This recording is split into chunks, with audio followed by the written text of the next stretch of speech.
Assalamualaikum warahmatullahi wabarakatuh. Alhamdulillah wassalatu wassalamu ala Rasulillah wa ala alihi wa sahbihi wa mawalah wa la hawla wa la quwata illa billahi wa ba'd.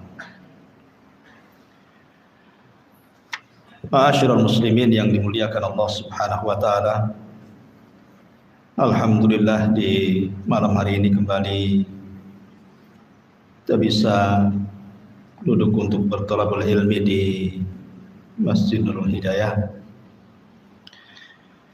dan kita lanjutkan kajian kita meneruskan pembahasan kemarin menyingkap tentang berdirinya firqah Khawarij, di mana kemarin kita sudah jelaskan sampai kepada terbunuhnya Utsman ibn Affan radhiyallahu anhu di tangan para pemberontak ataupun Khawarij. Maka setelah terbunuhnya Utsman ibn Affan radhiyallahu anhu, akhirnya kemudian banyak para sahabat Nabi sallallahu alaihi wasallam meminta Ali radhiyallahu anhu untuk menggantikan posisi Utsman ibn Affan. Walaupun pada waktu itu Ali juga menolak, dan dia mengatakan, tamannaitu an akuna waziran la amiran. Lebih baik aku menjadi wazir, menteri, dibandingkan menjadi amir, pemimpin. Tapi kebanyakan para sahabat meminta Ali radhiyallahu an untuk menjadi khalifah sepeninggal Utsman ibn Affan radhiyallahu an. Maka Ali radhiyallahu an akhirnya luluh hatinya dan siap menjadi khalifah dengan satu syarat. Yang pertama membayat adalah seluruh orang-orang yang terlibat dalam perang Badar. Kalau orang-orang yang terlibat dalam perang Badar semuanya mau membayat, maka dia siap menjadi khalifah. Akhirnya kemudian sepakat seluruh veteran-veteran Badar siap membaiat Ali radhiyallahu an kecuali dua orang, Thalhah dan Zubair. Dia tidak hadir. Tetapi walaupun demikian, dua sahabat ini belakangan juga berbaiat kepada Ali radhiyallahu anhu sebelum meninggal keduanya. Artinya bahwa sebenarnya tidak ada satupun sahabat khilaf tentang kekhilafahan Ali. Yang membuat mereka berselisih itu, ketika Utsman ibn Affan radhiyallahu an meninggal dengan cara dibunuh secara sadis, maka ada sebagian orang yang menuntut darah Utsman. Salah satunya adalah Thalhah dan Zubair serta Muawiyah yang ketika itu menjadi gubernur Syam. Tetapi kebanyakan para sahabat tetap mengangkat Ali menjadi khalifah karena kekosongan khalifah itu berbahaya. Akhirnya kemudian dibaiatlah Ali radhiyallahu an menjadi khalifah keempat setelah Abu Bakar, Umar, kemudian Ali radhiyallahu an.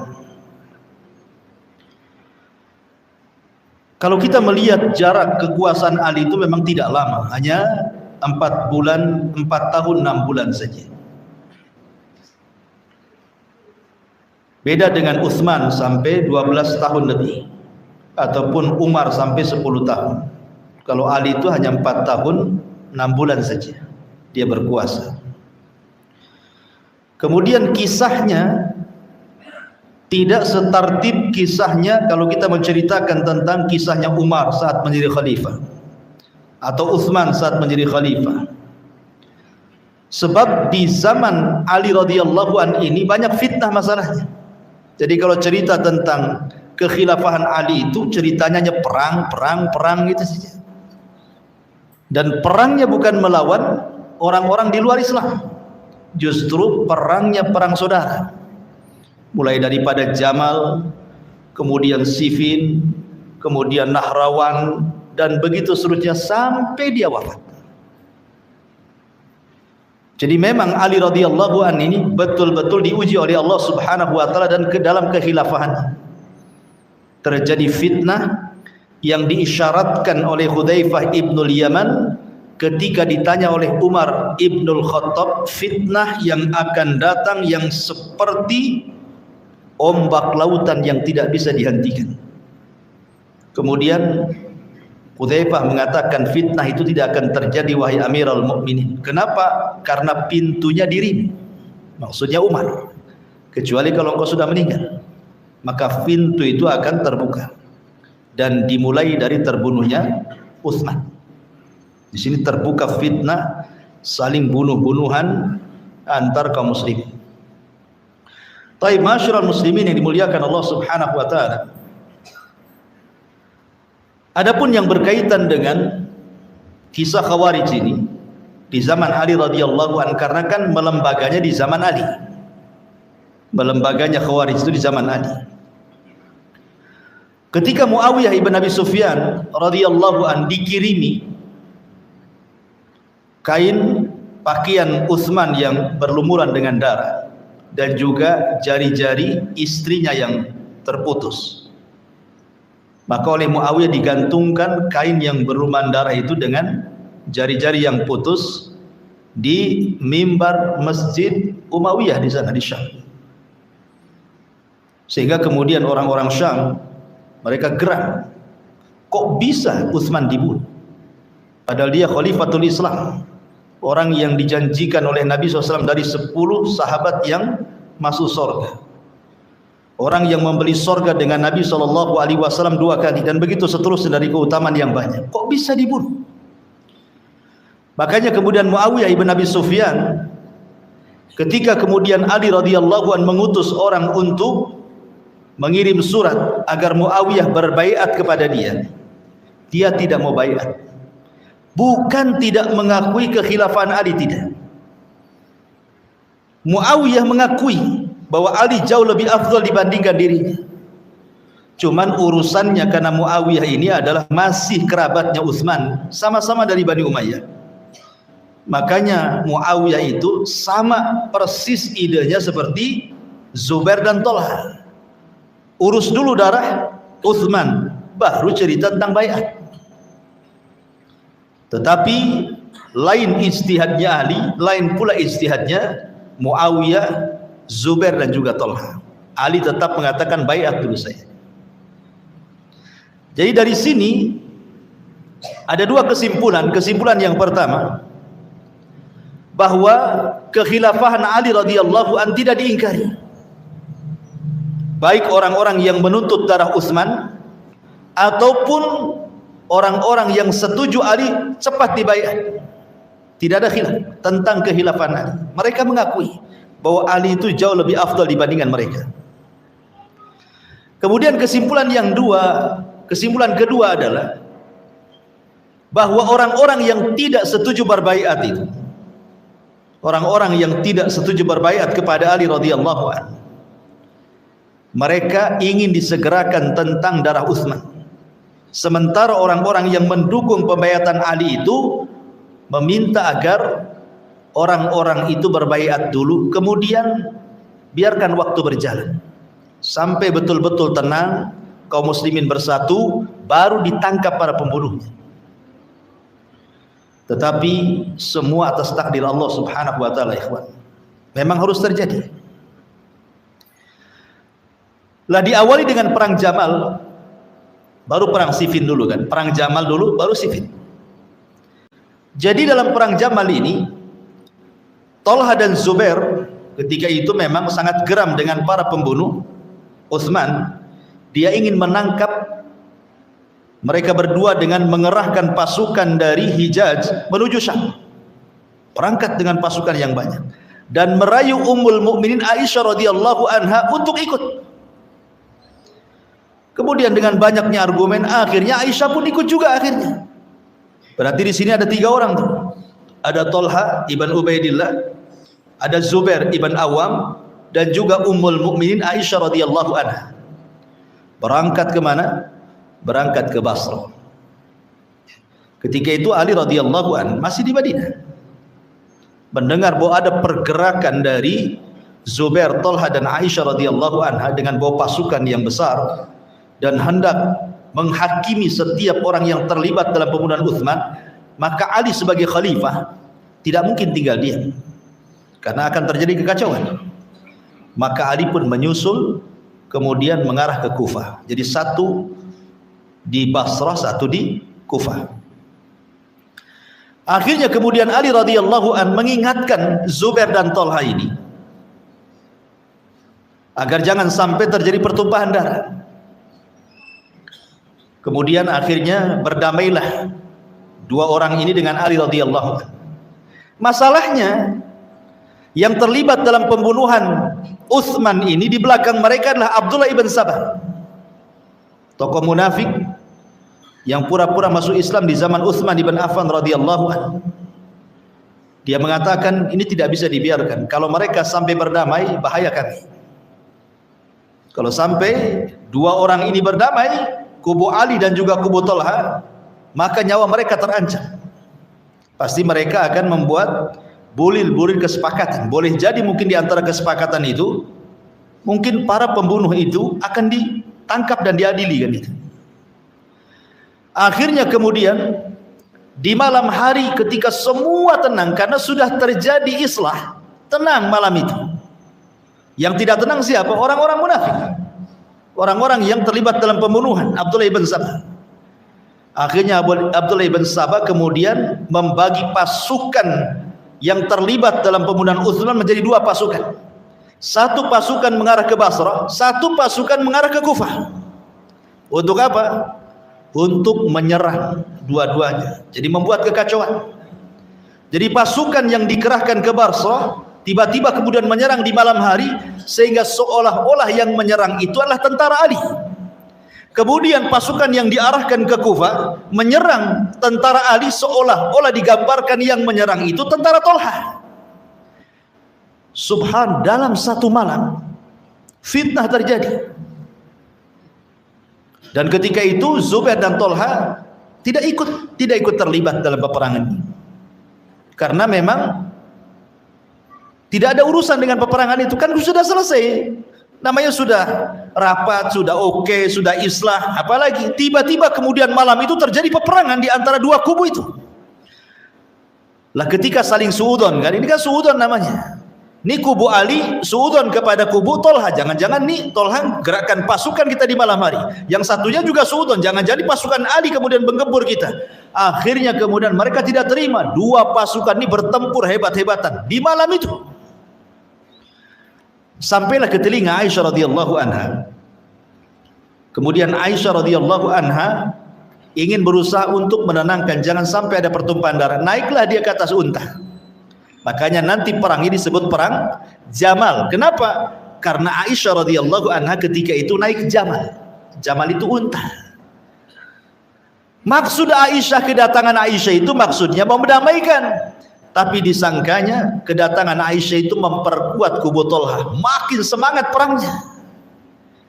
Begitu ikhwan, kalau sudah terjadi kekacauan, kepala korlap itu tidak bisa untuk mendamaikan. Contoh kalau ada demo ikhwan, demonstrasi, pada awalnya aja kepala korlapnya naik di atas mobil korlapnya itu, wow, teriak-teriak. Ini demonstrasi silmi, nggak boleh ada kekacauan, buang sampah pun jangan sembarangan. Itu waktu aman dia, bisa disetir sama dia. Ketika sudah malam, mulai, ya kan, ban dibakar, dorong-dorongan, mulai lempar batu. Mana ada kepala korlapnya bisa balikin kayak siang menjadi damai? Enggak, yang ada kacau. Enggak ada yang bisa. Disitulah kenapa kemudian ahli sunnah mengatakan demo itu lebih banyak memadaratkan dibandingkan manfaatnya. Karena kalau sudah terjadi kekacauan, tidak ada yang bisa menyetop. Aisyah sekelas Ummul Mukminin Aisyah radhiyallahu anha. Siapa yang tidak kenal Ummul Mukminin Aisyah radhiyallahu? Enggak bisa menyetop peperangan itu. Yang ada disangka datang memperkuat, malah makin kacau peperangannya.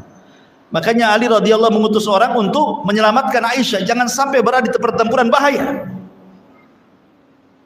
Kemudian Zubair lepas tangan. Ini bukan tujuan dia lagi. Tujuan dia kan menangkap para pembunuh Utsman. Kok jadi perang melawan kubu Ali? Jadi sudah fitnah, Zubair tidak mau lagi. Akhirnya Zubair pun keluar dari peperangan. Tiba-tiba kemudian di tengah jalan ketemu orang dari kubunya Ali radhiyallahu anhu. Ya, Anda kemana engkau wahai Zubair? Ada yang mengatakan namanya Amr ibn Jurmuz. Jadi kata Zubair, aku tidak ikut-ikut dalam perang fitnah ini. Kata Amr ini, kalau begitu boleh saya nggak ikut dengan kamu?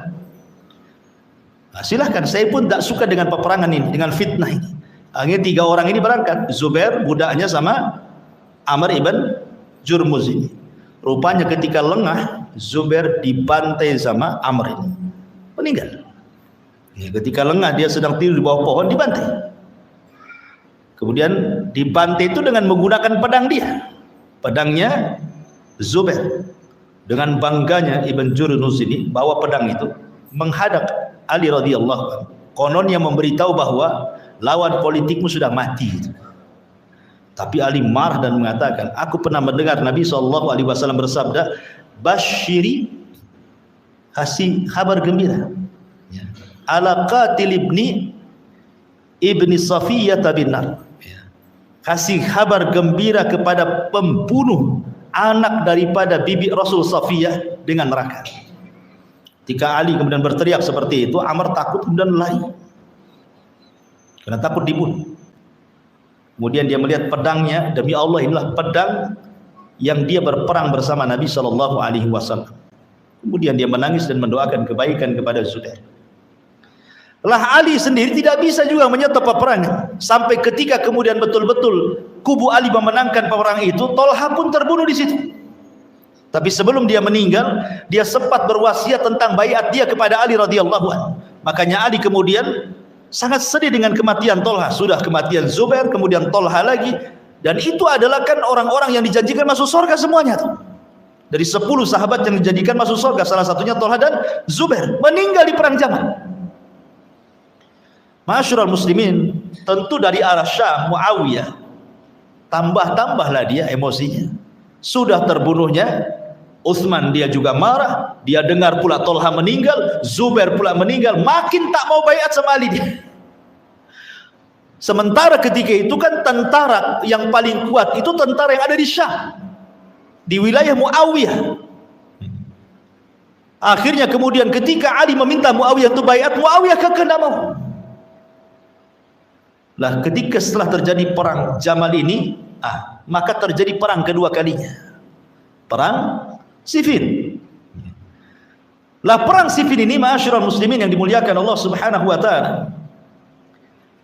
berperanglah antara kubu Ali dan Muawiyah. Kalau tadi kan kubu Ali, Tolha, Zubair dan Aisyah. Ini kubu Ali dan Muawiyah. Ini sama-sama kuat nih. Ketika betul-betul bertempur, maka dari kubu Muawiyah semua mengangkat Al-Quran ke atas, minta damai supaya jangan banyak lagi pertumpahan darah. Akhirnya kemudian disambutlah permintaan damai itu. Akhirnya terjadilah gencatan senjata. Dari sini Ali radhiyallahu anhu mengutus Amr ibn As. Kemudian dari kubu Muawiyah mengutus Abu Musa al-Ash'ari radhiyallahu anhu. Berundinglah 2 sahabat mulia ini, Amr ibn As utusan Ali, kemudian Abu Musa al-Ash'ari utusan Muawiyah ibn Abi Sufyan. Maka terjadilah bulir-bulir kesepakatan untuk dihentikan peperangan. Maka Ali pun senang, setuju, karena sudah tidak ada lagi pertumpahan darah. Maka tentara Ali yang 12.000 itu pulang menuju Kufah. Di tengah jalan inilah kemudian 6.000 pasukan Ali keluar.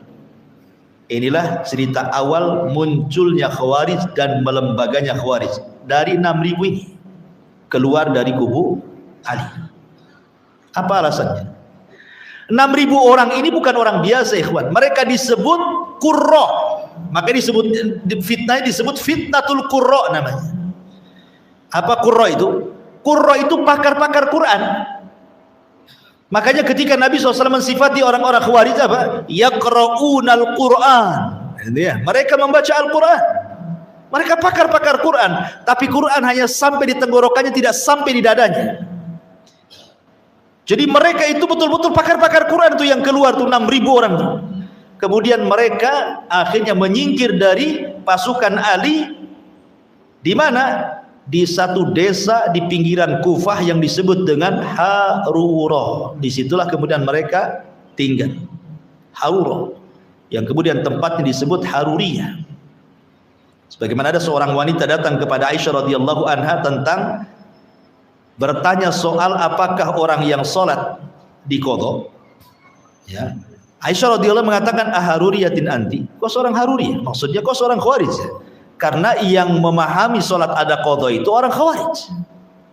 Kata Aisyah radhiyallahu anha, kami hidup bersama Rasul, kami juga wanita pernah haid, tapi Rasul hanya merintahkan mengqadha puasa tapi tidak mengqadha sholat. Nah, Aisyah mengatakan aharuriyatin anti gitu. Karena memang orang-orang Khawarij ini awalnya mereka berkumpul di satu desa namanya Haruri di pinggiran Kufah. Disitulah mereka bergerak. Lah ketika itu Ali radhiyallahu an ditawarkan oleh Abdullah ibn Abbas radhiyallahu anhuma. Kata Abdullah ibn Abbas, "Wahai Amirul Mukminin, izinkan aku untuk berdialog dengan mereka." Kata Ali, "Jangan. Aku khawatir mereka akan membunuh." Kata Abdullah ibn Abbas radhiyallahu anhuma, "Tidak, aku hanya ingin menyampaikan kebenaran. Kalau mereka terima alhamdulillah, tidak terima aku balik lagi." Akhirnya Ali pun mengizinkan Abdullah ibn Abbas untuk menjumpai yang 6.000 pasukan itu yang keluar dari kubu Ali itu. Maka dia mengambil pakaiannya yang sangat indah sekali, yang bagus sekali. Kemudian menghadap kepada orang-orang Khawarij yang ada di Haruri tadi. Ma'asyiral muslimin yang dimuliakan Allah Subhanahu wa taala. Maka mereka mengatakan ketika datang Abdullah ibn Abbas itu, "Marhaban ya Ibn Abbas. Ma hadha?" Selamat datang wahai Ibnu Abbas, kata mereka. Apa-apaan ini? Apa-apaan ini? Maksudnya melihat pakaian yang indah yang dipakai. Apa-apaan ini katanya? Karena orang-orang Khawarij itu terkenal orang-orang yang memang betul-betul zuhud. Dari segi pakaian tuh mereka yang lusuh-lusuh gitu saja. Gak pernah menggunakan pakaian-pakaian yang indah itu. Jadi ketika Abdullah ibn Abbas membawa pakaian, menggunakan pakaian indah tuh heran mereka. Dan dikatakan, apa ini katanya? Ini bukan sunnah Nabi, mungkin begitu bahasa mereka. Tapi Abdullah ibn Abbas radhiyallahu anhu mengatakan, bukankah di antara kalian ada yang hidup di zaman Nabi? Nabi SAW pernah memakai pakaian khullatul yamani, pakaian yang indah yang berasal dari Yaman. Rasul pun pakai. Kenapa kalian larang? Bukankah Allah Subhanahu wa taala berfirman, "Qul man harrama zinatallah." Siapa yang mengharamkan zinatullah? Maksudnya pakaian indah. Allah tidak mengharamkan. Kalian jangan mengharamkan yang Allah haramkan. Ma'asyiral muslimin, rupanya ketika berdialognya Abdullah bin Abbas dengan mereka, ada seseorang namanya Ibnu Quwah. Ibnu Quwah itu pimpinannya orang Khawarij. Ibnu Quwah namanya. Kata Ibnu Quwah, dia kumpulkan orang-orang Khawarij yang keluar dari tentara Ali itu. Dia khawatir kalau Ibnu Abbas itu datang bawa syubhat. Apa kata Ibnu Quwah di hadapan orang-orang Khawarij itu? Ya ma'syaral muwahhidin katanya. Ataupun ya ma'syaral mujahidin. Wahai orang-orang yang mentauhidkan Allah, wahai orang-orang yang ahli jihad. Nah, begitulah memang orang Khawarij. Mereka selalu mengklaim diri mereka para muwahhidin, ahli tauhid, yang lain bukan, yang lain tagut, dia yang ahli tauhid. Kan begitu ya? Ya, mereka itu seperti itu, yang lain tagut, dialah yang bertauhid. Makanya panggilan-panggilan mereka seperti itu. Ya ayyuhal muwahhidin gitu. Wahai orang-orang yang ahli tauhid, seolah-olah mereka yang ahli tauhid. Kemudian kata Ibnu Quwah, tahukah kalian siapa orang ini? Maksudnya Abdullah bin Abbas. Kalau kalian tidak tahu, saya kasih tahu katanya. Kemudian kata Ibnu Quwah mengatakan, sesungguhnya orang ini Maksudnya Abdullah bin Abbas radhiyallahu anhuma, laqad anzalallahu lahu wa fi qaumihi innahum qaumun khasimun. Innahum qaumun khasimun. Kalau kalian ingin tahu siapa orang ini, dia maksudnya Abdullah bin Abbas dan kaumnya orang-orang Quraisy, persis seperti yang Allah turunkan dalam Al-Quran, innahum qaumun khasimun. Mereka adalah kaum yang tukang debat. Nggak usah dilayan katanya. Nggak usah dilayan, nanti kena syubhat kalian katanya. Kemudian Abdullah bin Abbas radhiyallahu anhu mengatakan, saya datang kepada kalian ingin berdialog. Kalau kalian terima, alhamdulillah. Tidak terima pun tidak ada masalah. Saya ingin tanya kepada kalian, apa yang membuat kalian keluar dari tentara Ali? Itu saja. Akhirnya kemudian mulailah mereka terbuka dan menanyakan kepada Abdullah ibn Abbas radhiyallahu anhu syubhat yang ada di kepala mereka. Kenapa mereka sampai keluar dari Ali radhiyallahu anhu? Yang pertama, mereka mengatakan qalu hakamar rijal fi dinillah. Ali sudah membuat hukum manusia kepada agama Allah. Kemudian mereka mengatakan la hukma illallah, tidak ada hukum kecuali hukum Allah. Wa man lam yahkum bima anzalallah fa ulaika humul kafir. Siapapun yang tidak berhukum dengan hukum Allah, dia kafir. Ali kafir. Langsung dikafirkan. Ya. Kenapa mereka mengatakan seperti itu? Hakamar rijal fi dinillah. Karena Ali radhiyallahu anhu mengutus Amr ibn As, kemudian dari kubu Muawiyah mengutus Abu Musa al-Asy'ari. Dua sahabat inilah yang kemudian akhirnya memutuskan perkara peperangan, lanjut atau tidak. Rupanya tidak lanjut. Kemudian pasukan pun tidak ada yang kalah, tidak ada yang menang, masing-masing menghentikan diri. Ali pulang ke Kufah, Muawiyah pulang ke Syam. Tanpa ada keuntungan dalam peperangan. Ini apa-apaan. Ya. Kemudian yang kedua, kita ini diajak perang sama Ali katanya. Diajak perang sama Ali. Yang diserang adalah orang-orang yang mengaku muslim dari kalangan Muawiyah. Kalau mereka adalah orang-orang kafir, kalau mereka orang-orang kafir, kenapa dihentikan peperangannya? Kalau mereka orang-orang kafir, kenapa dihentikan peperangannya? Kenapa ada perdamaian kita pulang ke Kufah? Ya. Tapi kalau mereka mukmin, maka dosa besar menyerang orang yang beriman. Antara dua ini, ya kan? Antara dua ini. Kalau mereka kafir, kenapa kita berhenti berperang? Habisi sajalah mereka. Kalau mereka mukmin, maka tidak boleh menyerang orang mukmin. Jadi apa-apaan Ali ini? Maksudnya mereka mengatakan seperti itu. Kemudian mereka mengatakan, ketika kemudian dalam peperangan kita tidak boleh mengambil ghanimahnya. Kemudian tidak boleh mengambil tawanannya untuk dijadikan budak katanya. Berarti ada dua kemungkinan. Ali melakukan dosa besar karena memerintahkan kita membunuh orang Islam katanya. Kan itu. Sebab kalau seandainya mereka orang kafir, jangan dihentikanlah peperangannya. Habis itu kita pulang bawa ghanimah, kita pulang bawa tawanan budak, kan begitu. Itu syubhat yang kedua.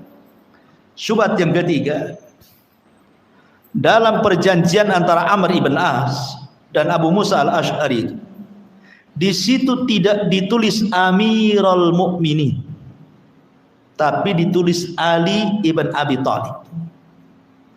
Kalau dia tidak mau ditulis Amirul Mukminin, pemimpinnya orang-orang yang beriman, kalau begitu dia Amirul Kafirin. Oh, langsung main kafir-kafir.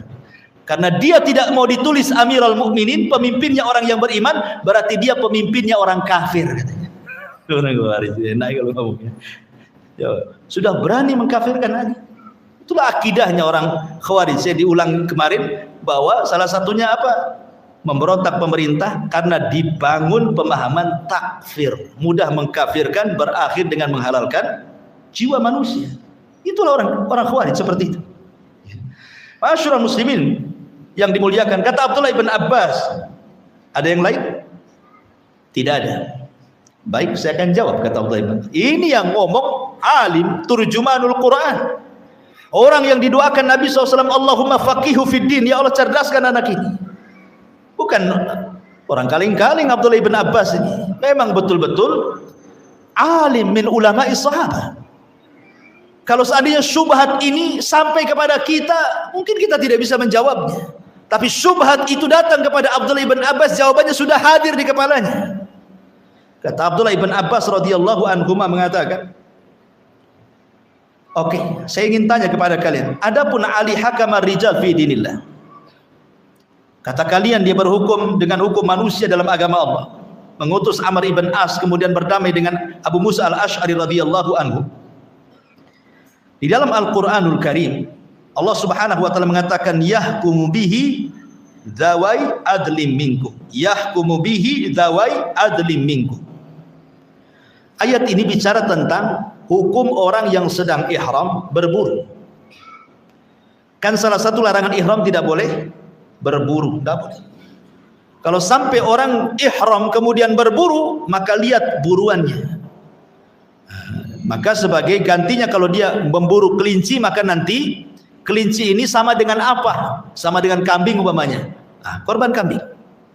Jadi nanti akan, dan yang mengira-ngira engkau bunuh ini berarti kau kurban ini adalah orang-orang yang punya ibrah, punya pengetahuan. Dan Allah mengatakan yahkumu bihi dawi adli minkum. Yang berhak menghukumi soal itu adalah dawi adlin, orang-orang yang punya ibrah, keadilan, yang akan menghukumi kira-kira kalau kau bunuh kelinci apa sebagai tebusan kurbannya. Artinya bahwa yang menghukumi ini, kalau kamu sudah membunuh kelinci berarti kau harus korban kambing. Siapa ini? Kan yahkumu bihi zawai adlin, berarti orang ini mengira-ngira, kamu udah bunuh ini berarti kamu harus nyembelih ini. Lah ini saja yang menghukumi adalah siapa? Manusia. Karena Quran kan dan hadis tidak dijelaskan kalau kelinci sama dengan kambing, kalau menjangan sama dengan sapi. Kalau ini nggak ada rinciannya kan? Itu dikembalikan kepada orang yang diutus oleh penguasa untuk mengira-ngira. Ini soal pembunuhan kelinci, itu saja dikirim orang yang mengislah. Kemudian juga dalam soal urusan rumah tangga. Dalam urusan rumah tangga, apabila seorang suami bermasalah dengan istri kemudian tidak bisa berdamai, maka ada langkah yang paling akhir, fab'atsu hakaman min ahlihi wa hakaman min ahliya. Utus keluarga laki-laki, utus keluarga perempuan, berdamai kalian. Kata Abdullah bin Abbas, kalau urusan kehormatan, urusan kemaluan saja, maksudnya orang menikah itu kan karena melakukan hubungan. Kalau urusan kemaluan saja boleh seseorang itu mengutus pada suami istri, ini bukan urusan itu, tapi urusan yang lebih besar, urusan darah. Ini kalau dibiarkan tidak terjadi perundingan, banyak orang mati di sini. Kata Abdullah bin Abbas radhiyallahu anhu, kalau urusan kecil saja boleh seorang berdamai, mengutus orang untuk berdamai, apalagi urusan besar, urusan darah katanya. Ini satu. Kemudian yang kedua, kalian berperang dan kalian mengatakan tidak dapat tawanan, tidak dapat harta rampasan perang. Apakah kalian redha merampas harta kaum muslimin, kemudian kalian redha menawan Ummul Mukminin Aisyah radhiyallahu anha? Karena kan Aisyah dari kubu yang berbeda dengan kubu Ali kan. Artinya kalau seandainya pasukan Zubair, pasukan Tolha kalah di perang Jamal, berarti Aisyah juga kalah. Berarti bolehlah kita menawan Ummul Mukminin Aisyah radhiyallahu anha. Redokah kalian Ummul Mukminin menjadi tawanan kalian, menjadi budak kalian? Sementara tidak ada manusia terbaik daripada istri-istri Nabi sallallahu alaihi wasallam. Adapun yang terakhir, kata Abdullah bin Abbas radhiyallahu anhu, adapun Ali tidak memakai dalam surat perjanjian dengan sebutan Amirul Mukminin, cukup meletakkan Ali bin Abi Thalib. Ini pun pernah dilakukan Nabi saat perjanjian Hudaybiyah. Ya, perjanjian Hudaybiyah itu kan ketika kemudian Nabi SAW melakukan perjanjian dengan orang-orang musyrik Quraisy. Tiba-tiba kemudian Ali radhiyallahu anhu mengatakan, menulis dari Muhammad, Nabi dan Rasulnya, langsung marah tuh. Langsung marah orang-orang Quraisy dan mengatakan, ya Muhammad, kalau engkau tulis Nabiyuhu wa Rasuluhu, Nabi dan Rasulnya, tentu kami tidak akan perang bersama kamu. Justru gara-gara itulah kami perang. Hapus itu nama itu. Cukup Muhammad bin Abdullah saja. Kata Abdullah ibn Abbas radhiyallahu anhu, apakah ketika kemudian dihapuskan kalimat Nabi dan Rasul dalam surat perjanjian Hudaybiyah, maka serta-merta dia tidak jadi Nabi lagi? Nah, pertanyaannya, apakah ketika Rasul tidak menulis Nabi dan Rasul dalam surat perjanjian Hudaybiyah itu berarti dia bukan Nabi lagi? Kan tidak, tetap Nabi, tetap dia Nabi dan Rasul kan? Hanya namanya saja dia ditulis di situ. Sama dengan Ali, apakah ketika tidak dicantumkan Amirul Mukminin, lantas kemudian dia tidak menjadi Amir lagi? Tidak, dia tetap Amirul Mukminin. Hanya di pucuk kertas itu saja tidak ditulis. Itu pun demi perdamaian. Sejak itulah sebagian besar orang Khawarij keluar ya, dari Harura kembali kepada kubu Ali radhiyallahu anhu. Hanya sisa 2000 yang bertahan di situ. Tidak mau. Makanya ma'asyiral muslimin yang dimuliakan Allah azza wajalla, obat mujarab untuk menyembuhkan syubhatnya orang-orang Khawarij bukan ditangkap, bukan dipenjarakan, bukan disiksa, apalagi kemudian eksekusi mati. Itu yang mereka cari. Mereka senang itu. Mereka sangka dengan disiksa, ditangkap, dipenjara, disakiti sampai dibunuh, oh itu syahid kali itu. Bukan itu penanganannya. Tapi harusnya bukan hanya sekedar ditangkap, utus para ulama, berdialog, cabut syubhatnya, jelaskan kesesatannya, jelaskan otaknya, isi otaknya itu keluarkan. Itu caranya sebagaimana Ali radhiyallahu anhu mengutus siapa? Mu'adz bin Jabal. Dalam riwayat Musnad Ahmad, bukan hanya Abdullah ibn Abbas radhiyallahu anhuma, bahkan Ali pun mendebat mereka. Jadi ketika ada orang-orang Khawarij menemui Ali radhiyallahu an, kemudian naik ke atas mimbar, kemudian berteriak, la hukma illallah, la hukma illallah, katanya, tidak ada hukum kecuali hukum Allah. Maka Ali radhiyallahu an mengatakan, kalimatu haqqin urida bihal batil. Betul kalimatnya, tapi kehendaknya bukan seperti itu tafsirannya. Akhirnya kemudian Ali radhiyallahu an mengatakan, sini kalian, maunya kalian apa? Kemudian mereka mengatakan, la hukma illallah, tidak ada hukum kecuali hukum Allah.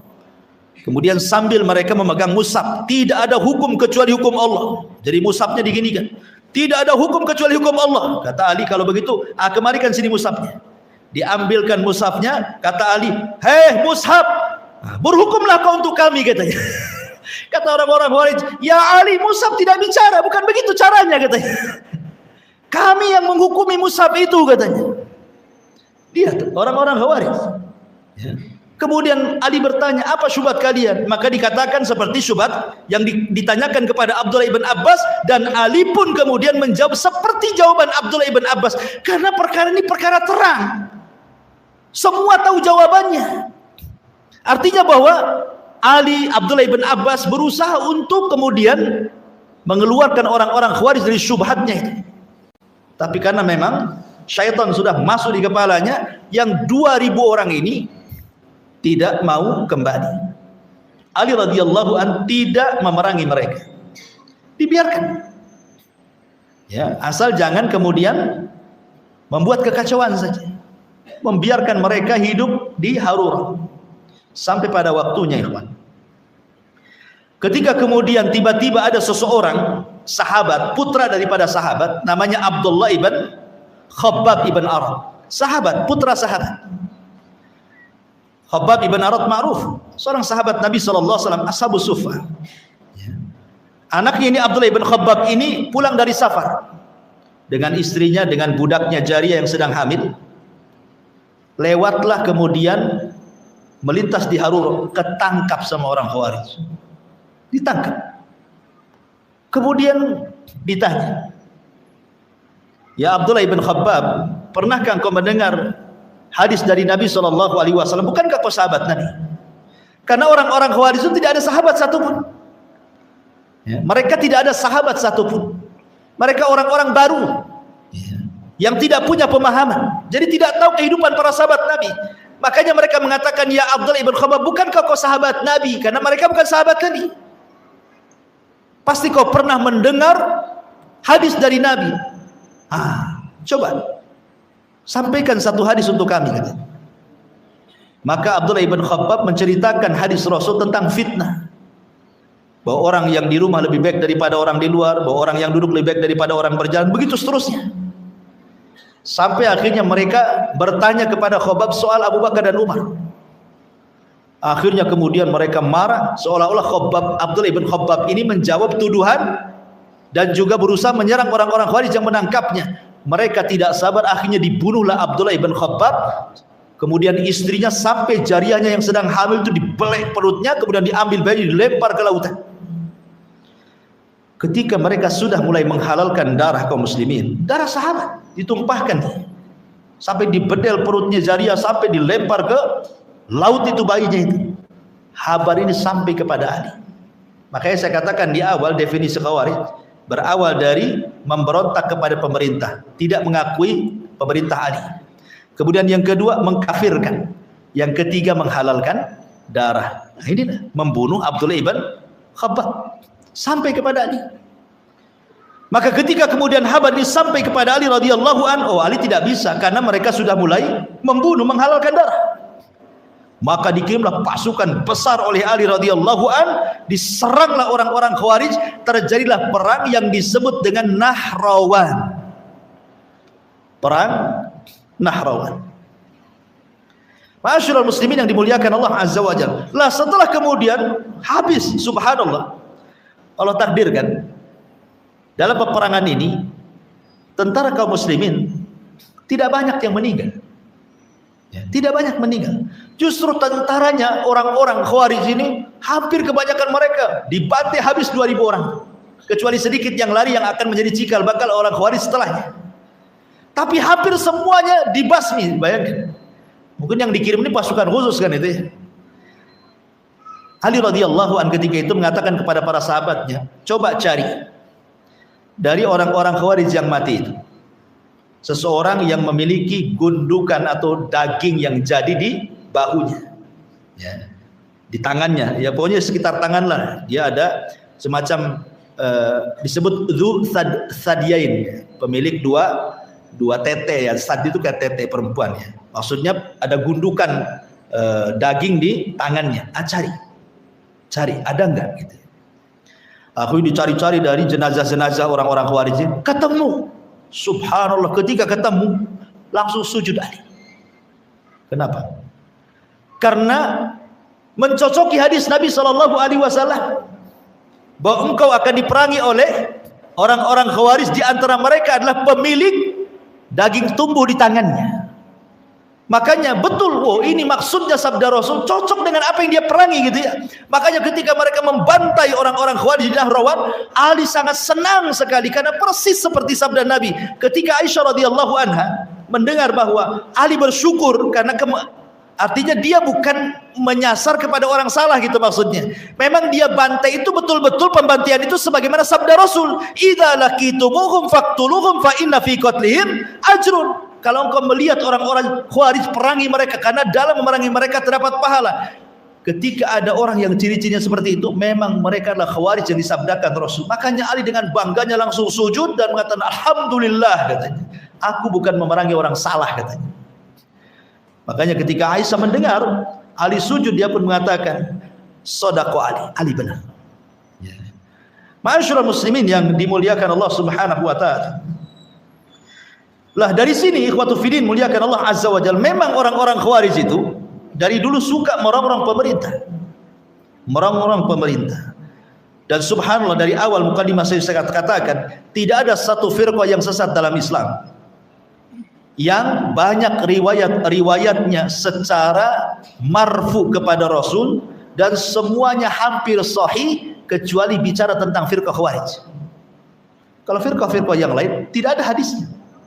Kecuali mungkin Qadariyah saja ya, Qadariyah Majusi hadihil ummah kan itu ya. Tapi hadis-hadis Khawarij ini sampai 18 hadis semuanya menceritakan tentang sifat-sifatnya. Apa sifat-sifat mereka secara singkatnya dalam hadis Nabi SAW? Yang pertama, hudatsa'u al-asnan.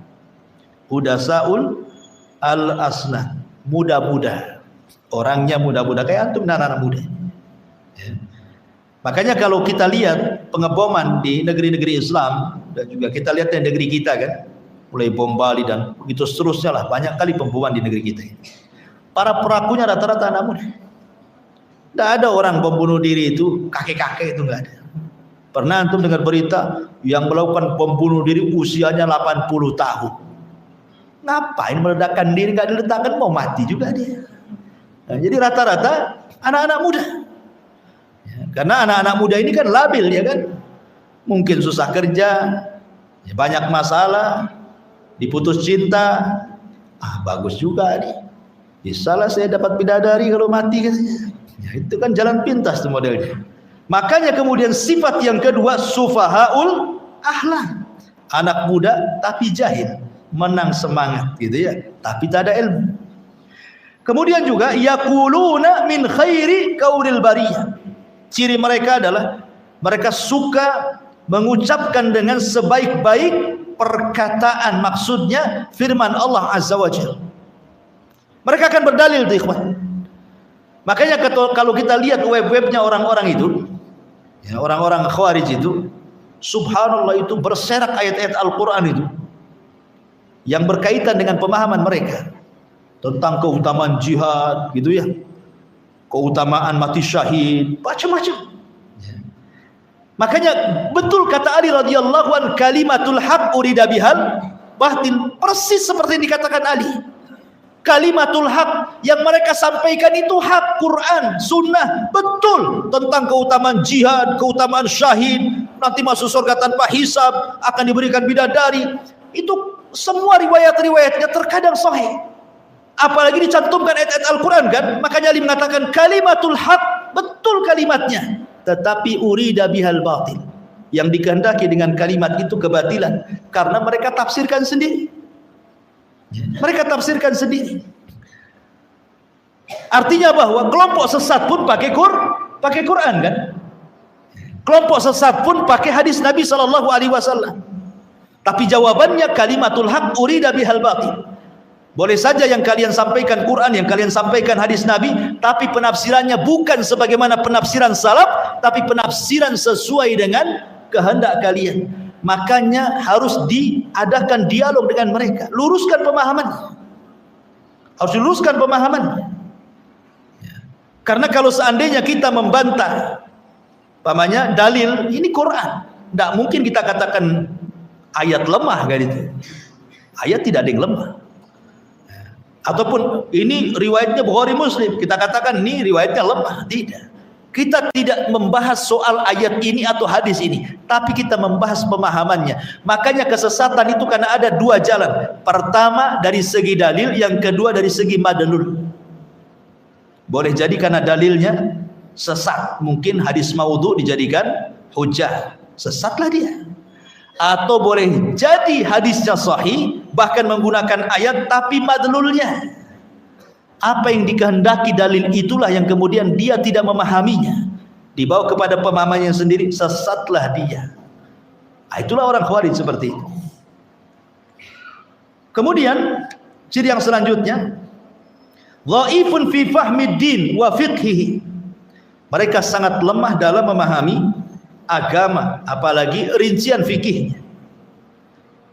Dan itu disebutkan dalam hadis Nabi, la yujawizuhana jirahu. Mereka membaca Quran tidak sampai di tenggorokannya. Maknanya mereka tidak memahami dengan sebenar-benar pemahaman. Sudah azan dulu. Azan dulu lah.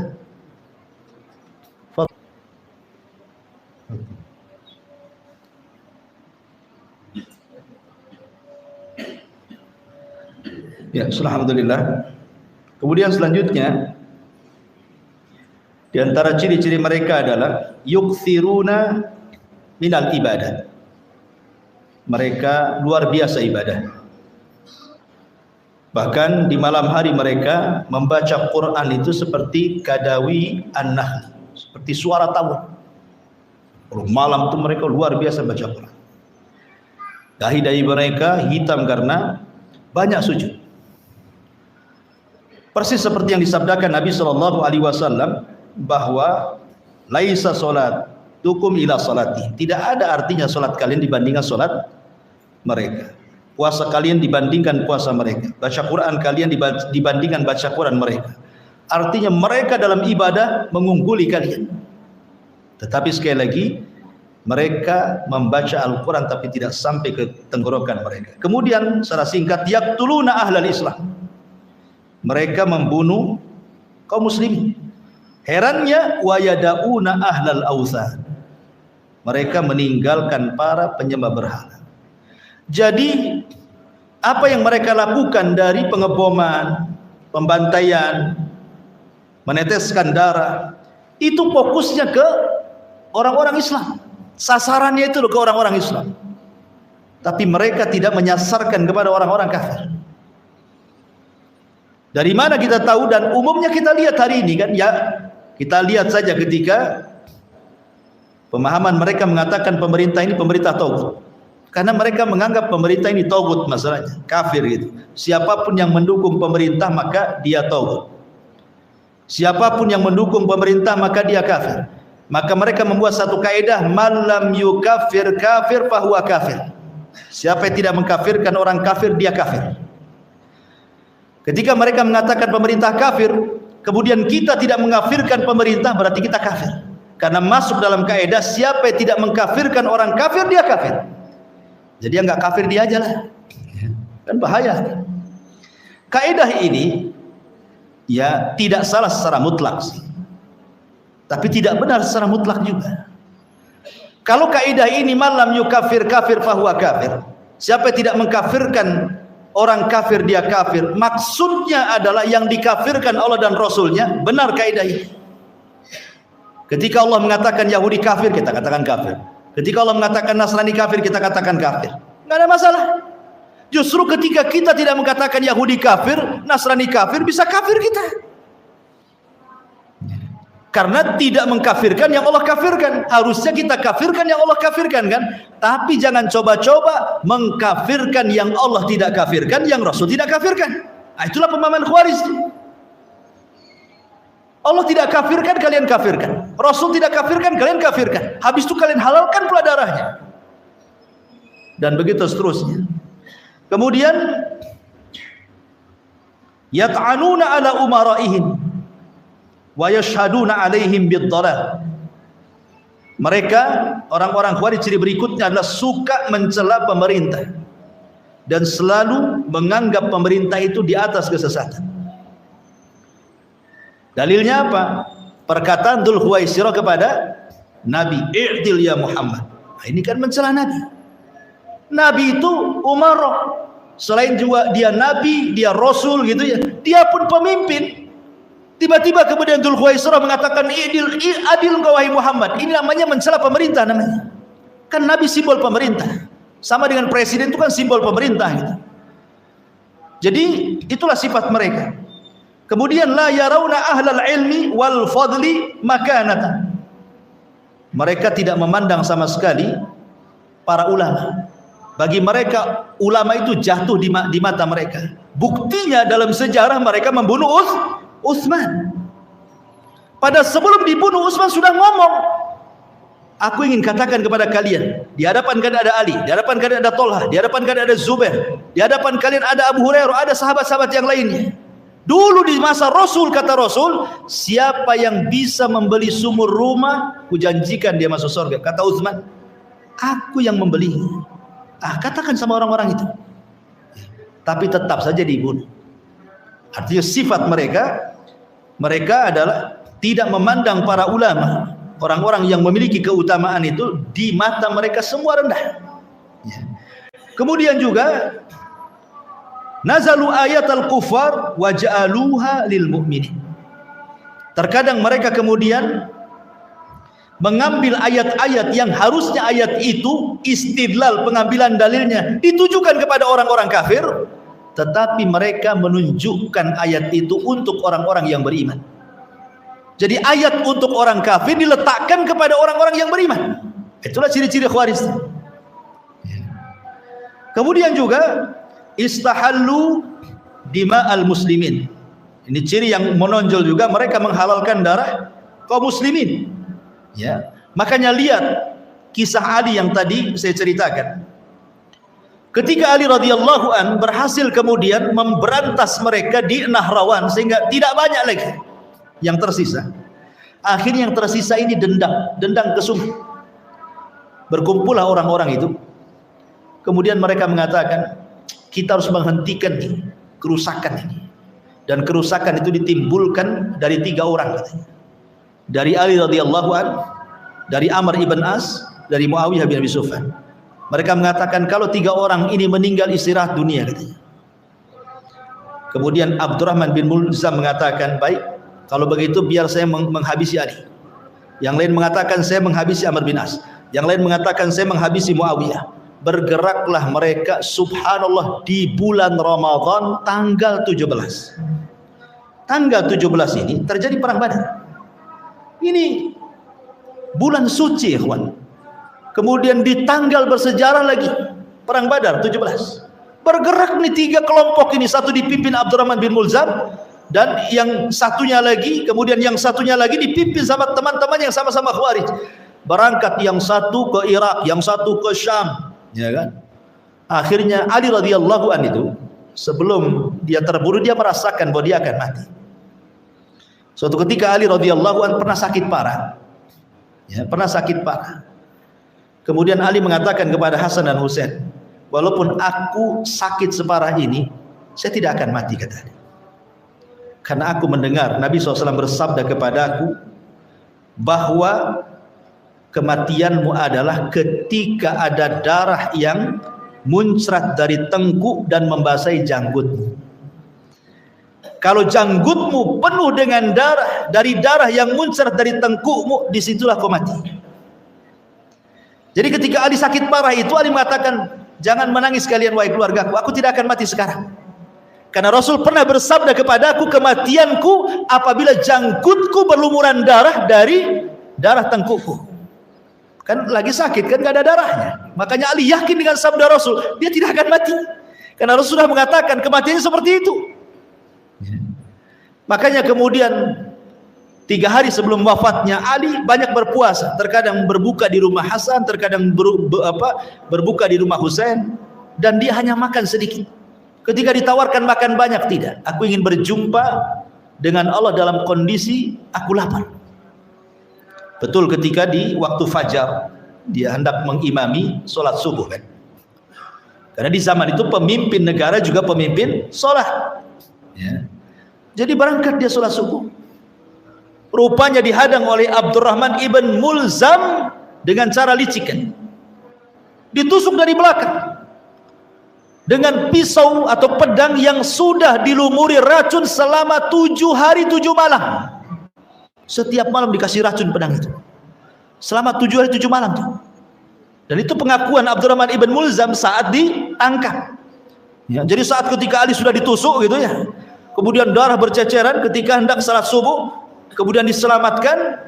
Kemudian Ali radhiyallahu berpesan kepada putra-putranya Hasan dan Husain dan mengatakan, bisa kau datangkan yang menusukku. Maka ditangkaplah Abdurrahman bin Mulzam, dihadapkan kepada Ali. Kemudian Ali bertanya, kenapa kau membunuhku, gitu maksud? Apa maksud kau membunuhku? Ya, maka Abdurrahman ibn Mulzam dengan bangkanya kemudian dia mengatakan, karena di mataku engkau adalah seburuk-buruk manusia. Kemudian dia membacakan Al-Quran. Ingat Abdurrahman bin Mulzam itu hafal Quran. Dia pakar Quran, hafal Quran. Orang Khawarij kan dikit-dikit Quran kan itu. Makanya ketika orang-orang Sabaiyah hendak membunuh siapa? Utsman bin Affan, apa kata dia? Sambil Qur'annya dikalungkan di leher, inna hadza amara bihadza man la yu'minu bihadza, katanya. Itu bahasanya.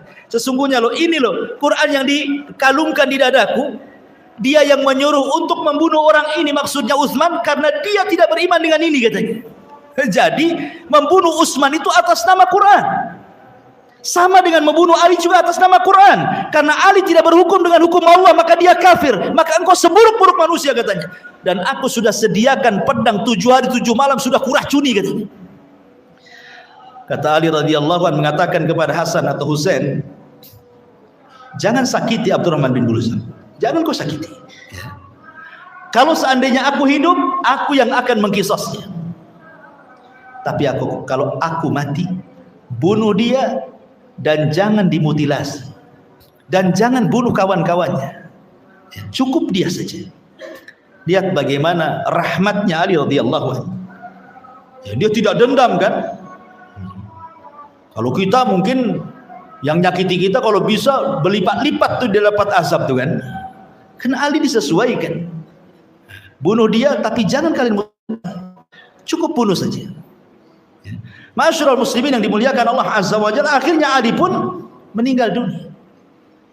Ditusuk di hari Jumat, kemudian 2 malam dia sempat koma gitu bahasanya, baru di hari Senin dia meninggal. Persis seperti Nabi SAW juga meninggal di hari Senin. Abu Bakar meninggal di hari Senin. Ya. Ma'asyiral muslimin yang dimuliakan Allah Subhanahu wa taala. Lah dari sini bahwa ciri-ciri orang Khawarij itu istahallu dima'al muslimin. Mereka menghalalkan darah kaum muslimin, bahkan darah orang mulia sekalipun sekelas Utsman, sekelas Ali, mereka bantai. Apalagi darah-darah antum. Ya. Darah Utsman dibantai mereka, darah Ali dibantai mereka. Orang-orang mulia, orang-orang yang sudah jelas dijadikan surga kan. Apalagi darah-darah kita. Gitu. Bagi mereka udah kayak makan kerupuk aja tuh. Ma'asyiral muslimin yang dimuliakan Allah Azza wa Jalla. Kemudian katsirul ikhtilafi ma bainahum. Mereka juga banyak perselisihan di antara mereka. La yarawna imamata al-jair awil zalim illa kharaju li isqatihim. Jadi mereka itu tidak pernah melihat ada pemimpin yang zalim menurut mereka atau pemimpin yang fajir menurut mereka kecuali harus diturunkan dari tahtanya. Tapi mereka sendiri tidak bisa kemudian menggantikan posisi imam yang diturunkan mereka. Contoh nih, ketika mereka hendak menurunkan pemerintahan Utsman kan, mereka datang kepada Ali. Pada Ali itu tidak mau dibaiat, tetapi berbuat dusta kepada Utsman dan mengatakan, ya Utsman, kalau engkau turun, Ali siap dibaiat. Ali tidak pernah mengatakan siap dibaiat. Makanya kemudian Ali dipanggil oleh Utsman, betul kau siap dibaiat Ali? Kata Ali tidak. Kalau begitu, abantah syubhat mereka. Kalau engkau tidak merasa. Jadi sebenarnya mereka tidak bisa mendatangkan keinginan mereka. Mereka hanya hendak mencopot pemerintah yang sah, tapi tidak bisa menggantikan dengan yang lebih baik sebenarnya. Ma'asyiral muslimin yang dimuliakan Allah, dan itu memang fakta sejarah seperti itu. Orang-orang Khawarij. Ma'asyiral muslimin yang dimuliakan Allah Azza wa Jalla, intinya bahwa yang harus dipahami tentang poin-poin orang Khawarij ini, kalau antum mendapatkan orang yang mengajak untuk memberontak kepada pemerintah, ataupun sudah mulai mengkafir kafirkan pemerintah, mentogut-togutkan pemerintah, atau kemudian membela orang-orang yang melakukan bom bunuh diri, atau siap melakukan aksi bom bunuh diri, hati-hati. Berarti sudah terpapar pemahaman Khawarij. Ini 3 poin penting dalam masalah Khawarij. Wallahu a'lam bishawab. Saya kira cukup. Mungkin ada pertanyaan. Kalau ada, kalau nggak ada kita udah sholat juga ya. Kita tutup sajalah, nggak usah tanya-tanya ya. Subhanakallah bihamdika asyhadu an la ilaha illa anta astaghfiruka wa atubu ilaik. Wallahu ta'ala. Assalamualaikum warahmatullahi wabarakatuh.